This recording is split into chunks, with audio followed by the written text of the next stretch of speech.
Welcome to WeTM, where not only do we talk music, but we get to know the artists behind the music. You're here with the one and only JB The Truth, and I got another real one in the building with me, a sonic architect of emotion whose music feels like late night conversation, raw, cinematic, and honest, with a voice as captivating as the stories she tells, and a mantra that reminds us all to know your power. A vocalist, producer, songwriter, and engineer. She's truly built her sound from the ground up.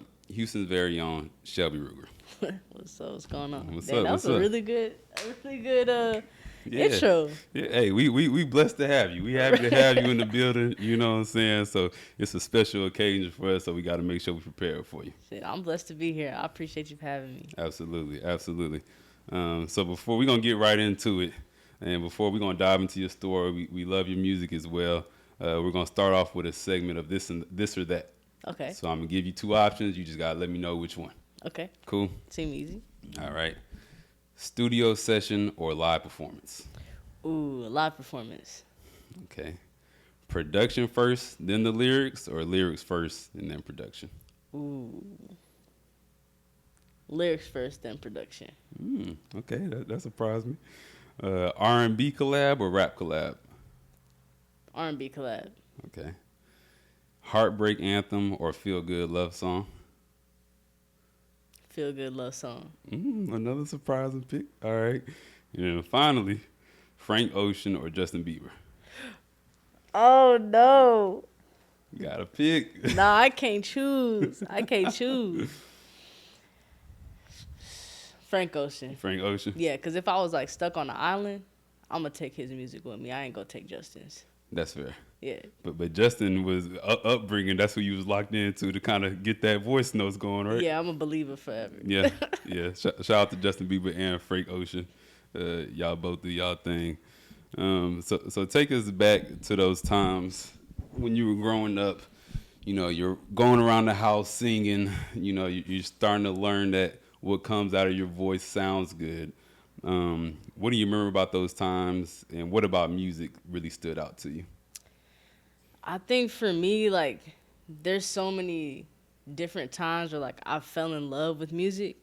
But I think something that's recurring in my journey has always been, like, family being there during that moment of, like, oh, shit, like, I really love doing this. Yeah. And, you know, growing up, I'm half Dominican, so I used to go to my abuelas all the time. Mm-hmm. And there was a language barrier, and they didn't speak a lot of English. And so, like, some of the only moments that I felt truly connected to them, like I was really speaking and communicating with them, was when I sang. And they would make me sit on the couch, and everybody would just be like, sing. And Sing that song, Shelby. Yeah, and I remember, like, one year my dad had got me, like, a ukulele for Christmas. And that year, like, we just spent the whole time, like, just all of us singing around the tree, and it was something I'll always remember. That's dope. That's dope. That's a dope way to start it off with love and with family. Yeah. Does anyone else in your family, can they sing, or were you the sole superstar at the time? My grandpa can sing, like my abuelo, he could sing. Okay. Yeah. So you maybe got it passed down from him. Yeah. And back then, do you remember who you were listening to, or who you were really vibing out to growing up? When I was little, I was just listening to whatever my parents put on, but it was always good music. So, like, when I was in the car with my mom, she always played, like, bachata, salsa, a lot of Marc Anthony, Juan Luis Guerra, a lot of, like, reggaeton and dembow, like, Dominican stuff. And then when I was with my dad, it was, like, a lot of R&B, like, Day 26, a lot of Lauryn Hill. And so I think it was cool for me growing up to have that merge of cultures, because I feel like that's what Houston is. So I've always had that experience where, like, culture has been a big part of my music, which is cool to me, because I feel like I'm never stuck in a place where I don't have ideas, because I can constantly pull from different places. It's good to have not just one, to be one-dimensional. Yeah. So good that you have multiple influences.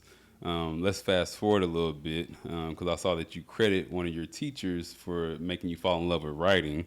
What was it about Mr. Jackson's English class that inspired you? I think it was, like, the first time that I was put in front of people that weren't my family that really enjoyed my writing and like my storytelling. Every start of the class, he would be like, "All right, take out your notebooks. Come on, we writing this story."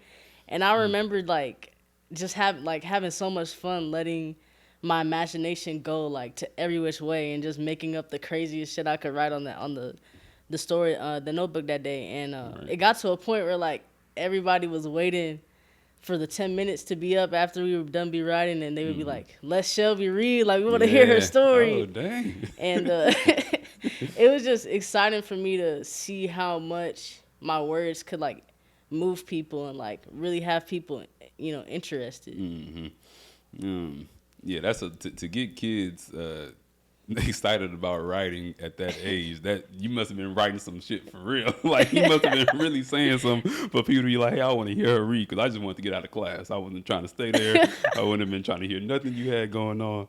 But that's dope that you did have that influence to kind of give you that ability, because if y'all don't know, you should know. She got a pen on her, and she can definitely develop a story. So as a fan, I appreciate that. Do you remember some of the first songs that you wrote, or the very first song before you started releasing anything? Do you remember anything about the first songs? Yeah, I remember the first song I wrote. I still have my first like song journal. And I read through them like a couple weeks ago, and I was like, "Man, this shit trash." But there's one song in particular that I remember, and it was called "The Way You Make Me Feel." And I actually have like a video of me like singing that song to with my family. Right. And I look back to it like all the time, because it's like it was the first song that like I sang in front of people, and it's a love song, so we need that. Yeah, we need those visuals ASAP. But shout out to the lovers out there. Well, one song that wasn't trash, and I don't know if that one was actually trash, or you just being a hard critic as we are as creators on ourselves.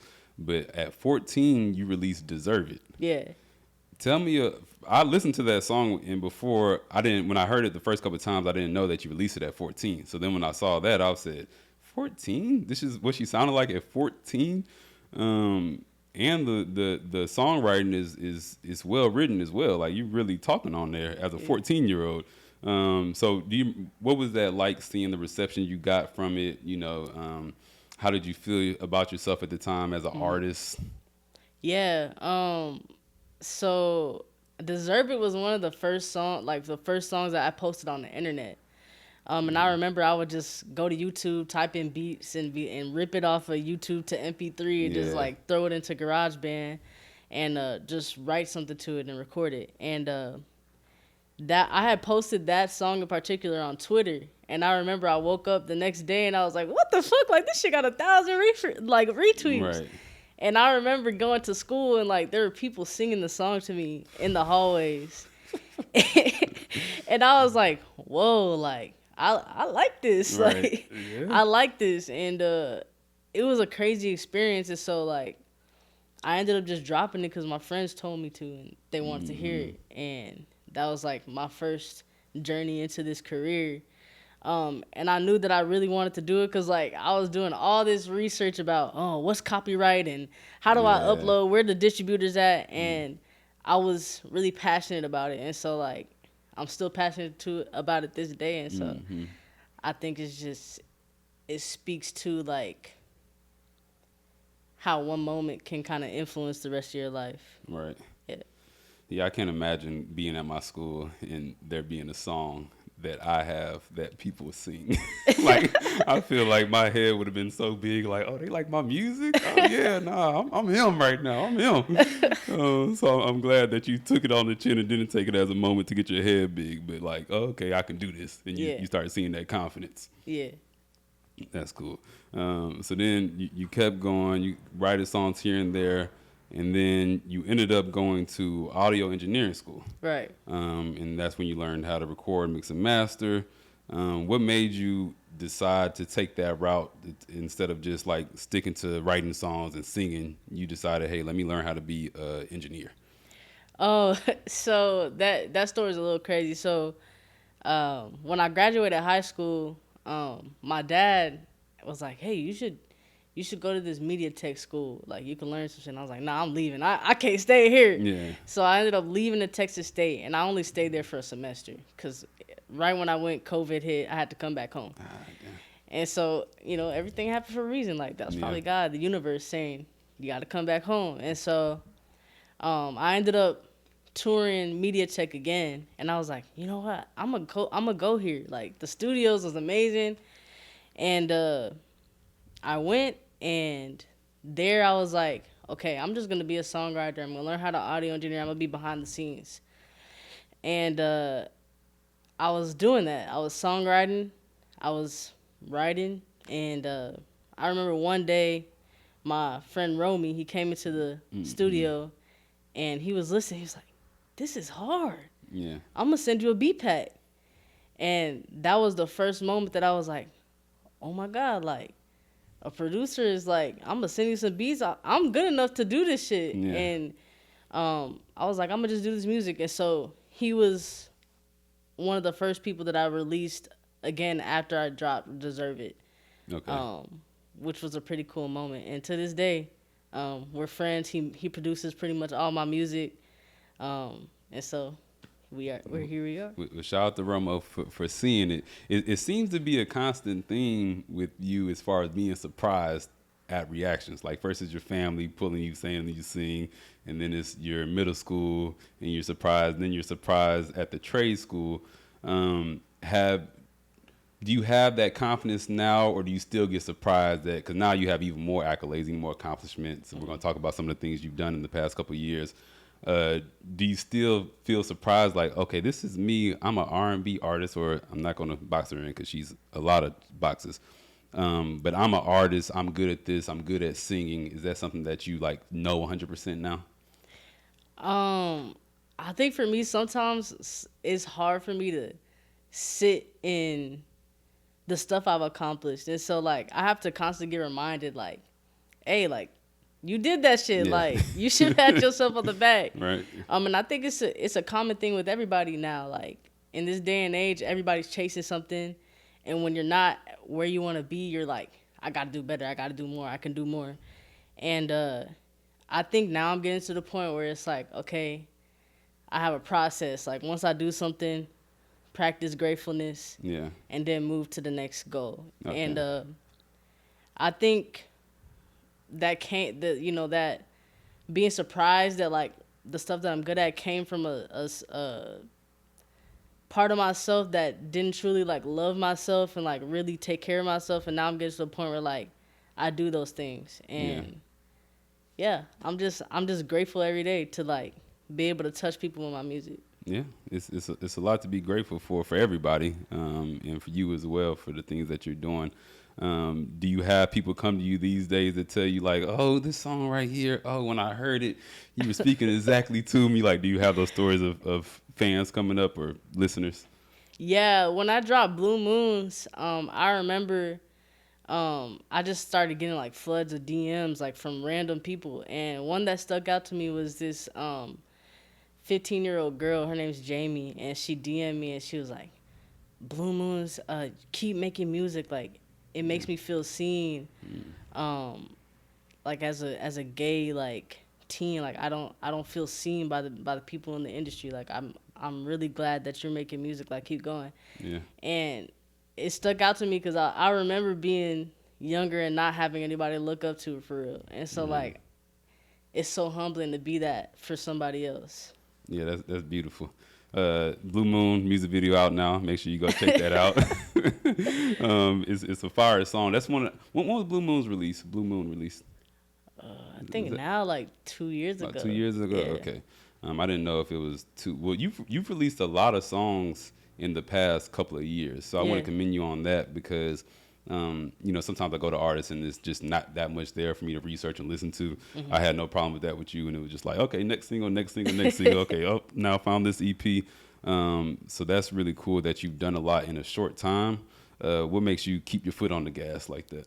I think my experience at MediaTech, like, getting that hands-on time in the studio allowed me to do that. And so, like, I remember I was working, and then I would get off work and I'll be like, I'm going to the studio. I'm paying for this. I'm Right. finna go to the studio. And so every day I just made it a thing to make a song. And now it's not hard for me to do that. Because I've had practice. And so something that I live by is creativity flows with you and inspiration flows out of you. It's not something that just comes to you. And I heard that I heard Tyler the Creator say it, and I heard Pharrell say it, and I was like, you know what? I'm gonna be like them. Like, I'm just gonna create every day, cause it's gonna come. Like, Right. you just gotta try. It's not like you're waiting on this spark or the perfect moment, the perfect scenario. You're saying you're an artist, so every day you're gonna be an artist. Yeah, exactly. Okay, I like that. And you very excited. You have an EP coming out soon. Last night in Houston. So how are you feeling about coming up to the release? I'm super, super excited. I think that it's a super important project to me. It's like the first project that I'm really diving deep into like different sounds and stuff. It's also the first project that I've really like had some hands-on production in. And it's good. It tells a really cool story, and that's what I like to do. I like to tell stories and paint a picture, and so I'm really excited to see what it's gonna do. I am too. I've listened to it, haha, and it's good. It's good. I've been enjoying it a lot. Do you have, before I talk about my favorites, and do you have a favorite song that you are listening to a lot right now? Right now, It's Raining in My Mind and Ring 16. Okay. Yeah. Yeah, Ring 16 is one of my favorites too. Okay. The production on that is crazy. What you did with your voice on there is crazy. I like how it had like kind of the two parts. It could be one of those like 4 or 5 minute songs as far as I'm concerned, because it was like very like, I can see how you make your music cinematic and make it a moment and make it very spacious. I played the strings growing up, so hearing the strings in the background was like, oh, okay. Okay, she's doing it. So I appreciate that a lot. Who produced that? Matthew. Matthew. His producer name is Nighttime. Okay. And the way we met was crazy. I was practicing for my NPR Tiny Desk spot. It was my first like time opening up for a bigger artist. Okay. And it was my first time playing with a band, and I remember my key player was playing, and he had rode there with my drummer. And he was just like, oh, I think y'all should do this. But he was just sitting in the background. And I remember the next practice, my key player had to opt out. He was like, I can't do this. And Matthew was like, I'll be your key player. I could play keys. And showed up. He's the coldest nigga I ever met. Like, for real. Like, he's cold on the keys, cool on production. He used to, like, conduct a band when he was in high school. So, he's a genius, honestly. Yeah, well, shout out to Matthew. I want to give the producers credit because, they definitely are a part of making the magic. Big part. How involved are you with the production and the engineering, since you know that stuff, but now you also have the team around you that can, do those roles as well? I think right now I'm finally getting to the point where, like, I want to put more of myself into the production and stuff. Like, in the past it was like producers would send me beats and I'll be like, okay, yeah, I'm gonna just hop on this. But now I'm getting to a point where I'm making my art with more intention and more care, because I really want to tell a story and I really want people to feel what I'm saying. And so I'm really in tune now with, like, if I hear something, I'm going to put it on there production wise. Yeah. And then as far as mixing and mastering, like, I mix and master everything. I like to do it because it's like, it's another way to be creative, like, in the music. And after you get through all the fundamental stuff, it's really just like you can experiment, and that's how I mix. You must be really good at it, because I can't even see the vision of that being like a creativity kind of fun portion of because it's so technical and it's so like you have to be so on point with it. That it almost feels like that's two different types of people. Like, the engineers are more of like a type A personality, and then the artist is more of a type B, free flowing. But you have kind of both of those within you to be able to get on the computer and get it exactly how it should be as far as the mixing and mastering, but also free flow with your lyrics and singing. Yeah. which one do you have one that you like more, that you're more comfortable doing?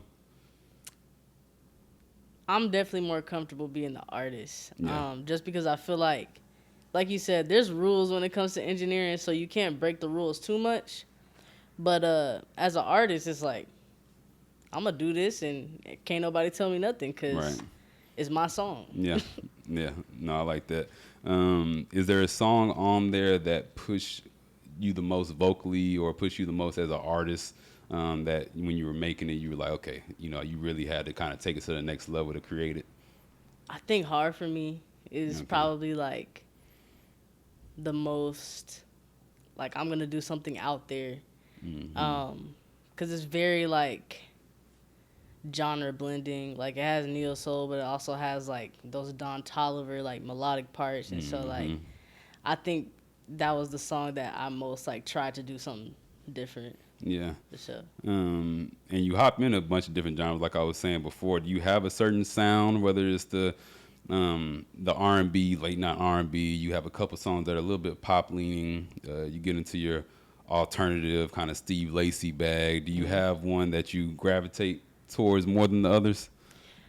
Not that you have to leave the other ones alone. You can do all of them, but do you have one that's like more of you? I think right now, like I'm finding a place where like I merge all of those different things together. For the past 2-3 years, it's been a lot of experimentation and figuring out what my sound is gonna be, and I think it's all part of the artist development process. Like you have to release and make new shit to figure out and fine tune what you're gonna do. But I think right now I'm leaning towards like that alternative like R&B sound. Yeah. Because I think that like the deeper we get into all these different independent artists making stuff, there's a lot less rules, and I like that. Yeah, no, I like that too, and I like that baggage too. So I'm okay. Not that it matters what I'm okay with, but I'm cool with that answer as a fan of you going that way. Do you feel like you like? Obviously, right now you're kind of still early in your career, so like you say, you're building that sound. And like I told y'all, she's been building it from the ground up, literally experimenting, which you should be brave enough and have the courage to do. I think that's good for artist development. Do you feel like you owe fans consistency after a certain point? Like if you're 5 years in and then you just do away with R&B, or do you feel like it's your journey, it's whatever you want to make, and you're less focused on what they're looking for from you? I think me as an artist, the only thing that I owe my fans is for me to be authentic and for me to be true to the story I'm trying to tell and the feelings that I'm trying to share with them. And I think that's really what fans want. Like they want to feel connected to you, and I think the way that they feel connected to you is by being authentic, and that's how I do it. So Yeah, keep keeping it real. Nah, and they can see that. They can feel it. I'm sure they can feel it when you're performing as well. Yeah. So they'll be able to tell if you start trying to stray from that and just stick to whatever is popping at the time. As far as inspiration, you say you didn't need any, but do you feel it's easier to make songs when you're sad versus happy, or is it kind of just whatever emotion you're in, or how does that work out? Especially when you have songs that are kind of heartbreak songs, but then you may be in a happy relationship and you just have to perform those heartbreak songs. Yeah. How do you kind of balance that with your everyday emotions? I think for sure it's easier to get something out when you get it out in the moment that you're feeling the emotion. I think for me though, like it's easy for me to channel that stuff because I have like different practices that I do. Sometimes like I'll watch a movie and I'm like, I'm gonna write about that particular moment in the movie. I'm gonna write about that. Or sometimes I'll just be delusional and make up a whole story in my head and write about that. Right. I think for me, inspiration is like a crazy thing because like as an artist, I think it's a lot easier to feel things like through different forms of art. Like if you read a poem and that makes you cry, or like you watch a movie and you're like, whoa, like that made me really happy. Like, why did that make me happy? And I think like tapping into those moments that you have in your life is actually how like you get the inspiration. Is there a certain emotion that you love to tap into the most? Love. Love. Yeah, for sure, love. I love love too. Love is a powerful thing. I think we all love love. Right. What's your definition of love? That's a hard question. That's a hard question. I feel like it could change based on generations, based on geographics, based on the own person's relationship. So I'm curious about how you see it and how it shows up in your life. I think love is like an action thing. I think that love isn't necessarily something that you can define with words. Like, love can make you do crazy shit. Like, just plain and simple. Like, somebody could hurt you, and because you love them, you'll still do anything you can to make sure that they win, or like make sure that they succeed. And so I think love is just like a feeling. I don't know. I don't know how to explain. Like, it's an uncontrollable like force. Right. That's how I would define it. Like, yeah, I can feel that. It's kind of that overwhelming nature of something taking over you, where it can either boost you or it can maybe make you do things that you otherwise wouldn't do because you're blinded by it. Right. Right. Do you know what's the difference for you as far as when it's something worth fighting for, when you're in that love, versus, okay, I might love that person, but it may be time to let that person go? I haven't learned that yet. You haven't learned that yet? That's fine. I think I'm super like stubborn. Yeah. And so sometimes I feel like, nah, like if we keep trying at this, we'll figure it out at some point. Right. So the people around me like have shown me discernment and how to like know when to step away from something. And I think that's probably like one of the hardest things that like I've had to learn in the past like few years. Yeah, and some people never learn that. So, don't feel bad. It's hard. Like you said, love is a powerful thing. So it's good to have those outside factors that can kind of like fill in your blind spots. Like, hey, Shelby, I know you love her, but it might not be the best. But we're wishing you well in your relationship, and hopefully right now, everything is what it should be. Who are you in a relationship? I'm definitely like the lover girl, like the simp. Yeah. Like you just want to love up on somebody. Yeah, I'm definitely that person. Just full of love. Full of love. Well, keep loving. Keep making music about love. I think that's something that will never go out of style, and there's so many different facets of it that you can continue to reinvent it, continue to talk about whatever your experiences are for that year. So I think that's a good inspiration to draw from when you're making the music. Yeah. So you've been on a crazy run. Your visuals look really good. The social media looks good. The branding is there. Like, I can tell you have a team around you and y'all take like the whole image thing seriously. What did you have to learn from going to be an artist to now being like a full business of Shelby Ruger? I think it's still something that we're learning like in the moment. I just got a manager last year.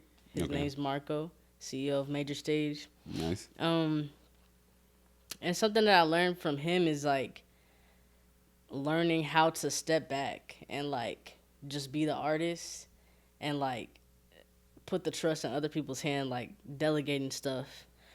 And I think just like trusting other people's expertise. It was super hard for me because like for years I was uploading everything, I was mixing everything, I was making the strategies, and to an extent I'm still doing that, and I'm still learning how to like, Shelby, you dip your toes with too deep into the water, but yeah, I think the biggest thing I've learned so far, like as far as being like an actual business, is letting go of some of the responsibility.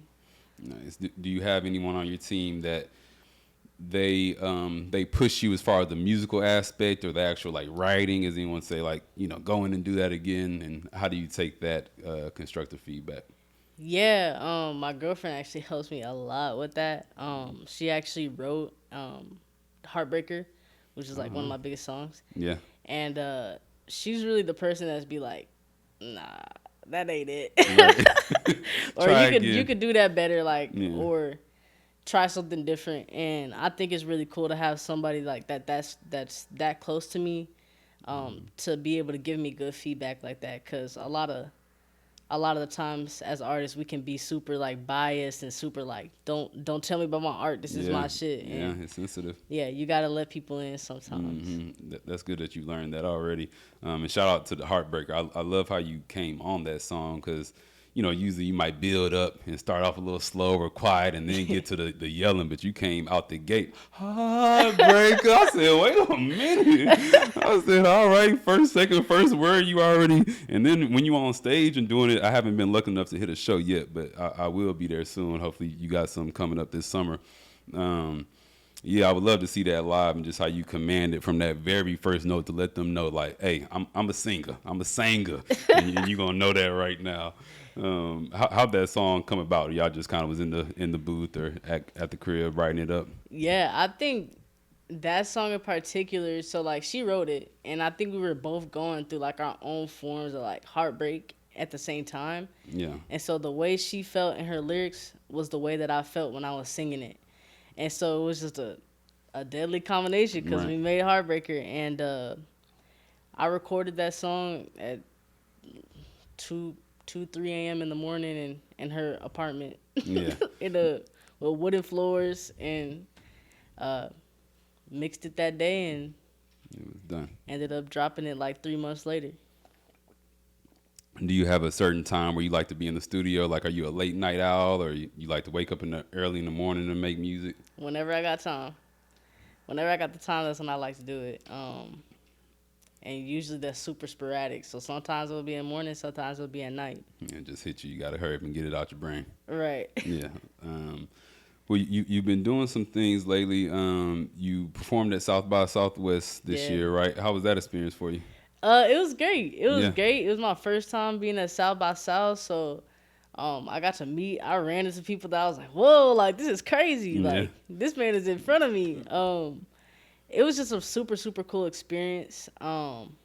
It was all paid for by Music Forward. This was a grant that I won last year. So thank you, Music Forward, in Gibson.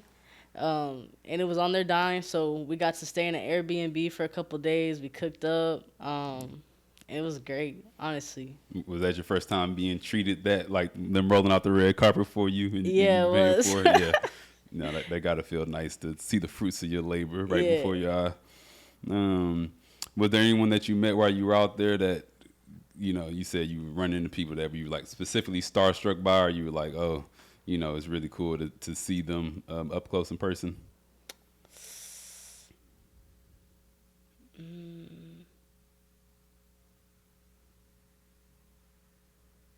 Not particularly.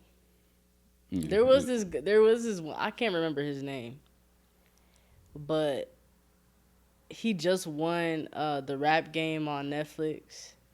Oh yeah. Out of Atlanta. I ran into him and I was like, "Whoa!" Like, there's famous. That was the point. I was like, "Wait, there's famous people here. Like, I gotta keep my eye open." Well, you one of those famous people now, so now you getting there as well. They famous people there as you here, so they need to be watching out for you. One thing I saw that was really cool on your social was that Timberland reacted to your song Blue Moon, and he was like, "It's fire." So how did you feel about seeing someone who is, legendary status hear your music and react positively to it? It was cool. It was a crazy moment for me. I was super nervous, like when I was on the live, so I was like nervously laughing and giggling. But it was a super cool moment because, I mean, growing up, like that was one of the people that my dad played a lot. Mm-hmm. And so to hear that he really liked my music and he really thinks that I'm talented was a super, super dope moment. And it was just another moment of validation for me, like in my journey that I needed at that time, because there's one thing that you're gonna fight a lot in this career, and a lot of the times it's like that self like doubt. And Yeah. sometimes you just gotta have people around you to pick you up. Yeah, and I was going to ask the follow up is how do you get out of that doubt?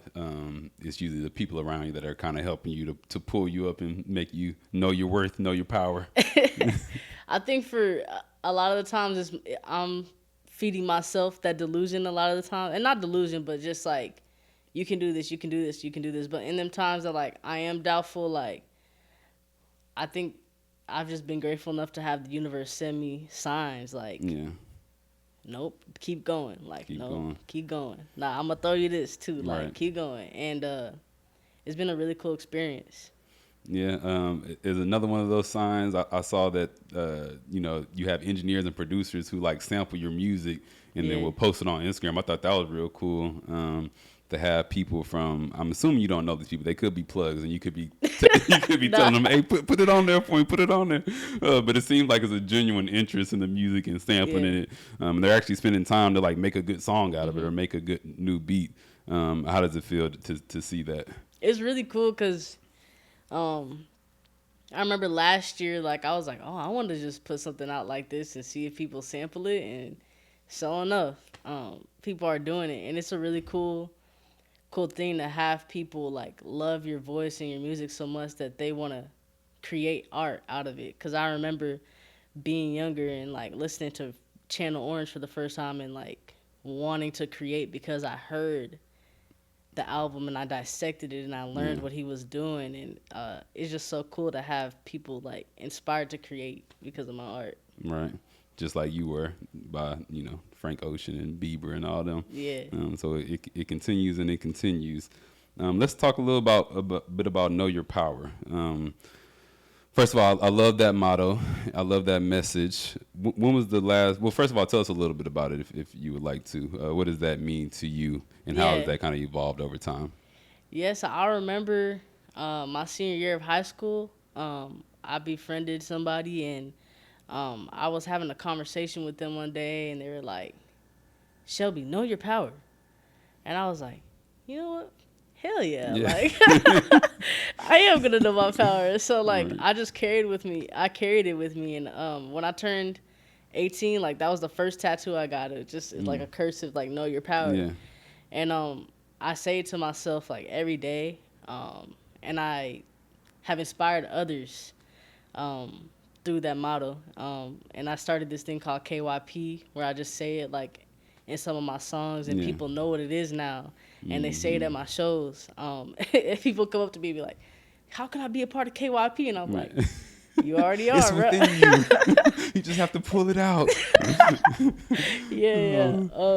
But yeah, I mean, know your power. I try not to define it for people, but to me, it's just knowing that through being unique and being authentic, that's where your power lies, through your story, and you can inspire people just like that. Yeah, I think that's important. I think confidence is one of the most important factors to success. So if you don't believe in yourself and have that like I can do this mentality, then all the talent in the world won't take you to where you want to go. Yeah. So that's good that you have both. Has there been a time where you had to kind of remind yourself recently of your power, where maybe you were in a negative space or not all the way feeling it, and you had to kind of snap back into it and remind yourself? No, not recently. Actually, no. That's like, good. I just tell I have like this thing where in the morning, like I just look in the mirror and be like, "Know your power," and just leave. Yeah. Out the door. That's a great way to start the day. What I was trying to think of, affirmations, positive affirmations. Yeah. What's one thing that you're really proud of right now as far as your artistry? It can be about personal life that, because I know you're not going to give yourself credit maybe behind closed doors, so I'm going to make you do it now. Is there anything that you're really proud of that's going on? I think just the project that I'm working right now, Last Night in Houston, is something I'm super proud of. And I'm excited to really engage with the city with this project and bring the community, the different, communities in Houston together.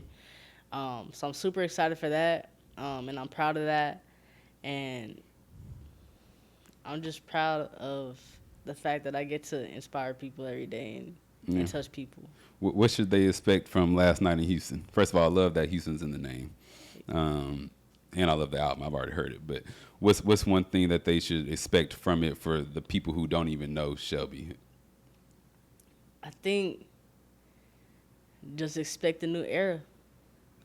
A new era in Houston. I feel like it's always been something. We've always been known for certain type of things, and I think this is just like my rendition of the city, and it speaks to the new era and the new generation that's coming up. Yeah, I like that. I like that. Is there anything that you're working on right now as far as your artistry that you want to get better at? I definitely want to get. I don't know if I just want to get more stage time. Like, I love being on stage. I feel like when I get on stage, it's like a different persona. Like, I just turn into a different human. Right. So, I just like how it feels to look into the crowd and see people smiling and like singing the songs and engaging. Yeah. It's such a magical experience. Like, I know that there's like people already that are gonna remember some of the shows that I put on like for the rest of their lives, and I feel the same way. So yeah, those are big moments. What's the scene like in Houston as far as being able to perform? Like, how does that process work, or how do you get to perform in Houston? Is there a lot of opportunities to do that sort of thing? Not really. I mean, there are, but you have to know the people. I think from my experience, like, I've performed outside of Houston more than I've performed in Houston, actually, like actual shows. But I am working with my manager to start putting on my own shows and bringing people out on our own accord, because nobody else will do it. You got to do it yourself. Yeah, make the moment if they don't make it for you. Do you feel like you get more love outside of Houston than inside of Houston? I think it's pretty even. Like, everywhere I've gone to perform, I've gotten a lot of love. I love performing in Austin because I feel like it's a different culture over there. Like, people go outside to listen to music, and so it's a lot more of an interactive crowd, and I like that. Yeah. When I performed in LA last year, that was great. I pulled up thinking nobody was gonna be there for me. Like, I'm outside my territory, and a whole bunch of people pulled up for me. So it was a really cool experience. What's the least amount of people you've ever performed for? I think like 5 people. Like 5? Yeah, 2 of them were my friends. Yeah. One of them was my girlfriend. And they were in the front. Like, do they come to the front, or they trying to be cool off to the side? Nah, usually they come to the front. They screaming and stuff. There we go. Even when it's that small of a crowd, do you still just kind of like, what's your mindset going into it as far as like where you're looking, the energy that you're bringing? Do you still try to act like it's a whole crowd, or you try to more tailor, more intimate for them? I definitely try to tailor it and make it a lot more intimate, because I've been told, like, always perform like you're headlining the biggest show of your life every time, and that's just something I carry with me every time I go on stage. Yeah. Yeah. What does success look like for Shelby Ruger? Success looks like spreading KYP and Know Your Power all around the world on the biggest stages in the world. Yeah. Yeah. I like that. This is a small stage, not the biggest stage in the world, but we're going to spread it today. So know your power for the 1,000th time. What's something that fans would be surprised to learn about you? In middle school, I had my own little book on this site called Wattpad. It was like a Harry, like One Direction, like fanfic. Yeah. Okay.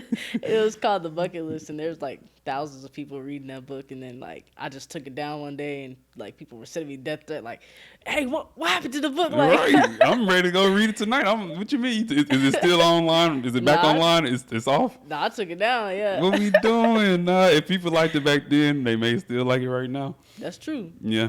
Yeah. And you said it was fan fiction, so it was talking about a certain. Like, it was like I was writing a story about Harry Styles, but like he was a different person type thing. Okay. He was just like one of the characters. Got it. Wasn't no like, rated R stuff. Yeah. Got you.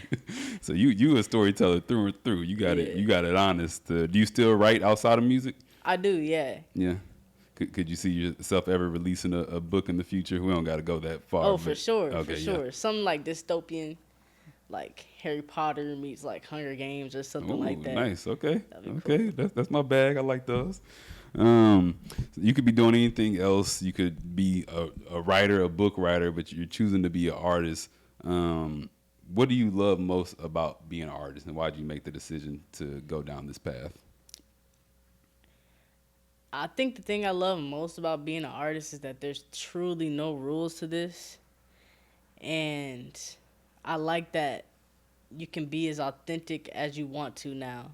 I think maybe like not even like 5 years ago, like you had to fit into a stereotype.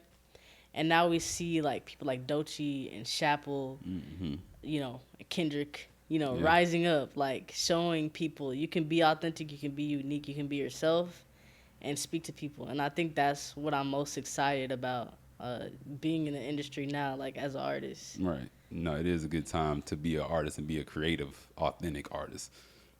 So that's good that freedom now exists, and it's not just, that's not what a rapper looks like. That's not what an R&B artist sounds like. It's like you can sound like whatever these days as long as the music is good.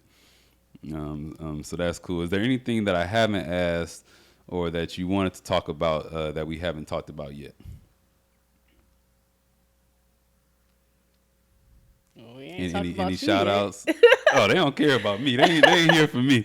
But what's up, y'all? Any message to your fans, the ones that's been rocking with you from day one, listening to your music? What would you say to them right now? I would say thank you guys for coming on the ride with me. We just starting, we just beginning, and if you a day one, you an OG, I'm taking you with me. Let's go. I'm like a day 3. I might not be a day 1. I'm like a day 3, but I'm here now. And before we let you go, if someone hears Shelby Ruger for the first time today, what's one song that they should hear first?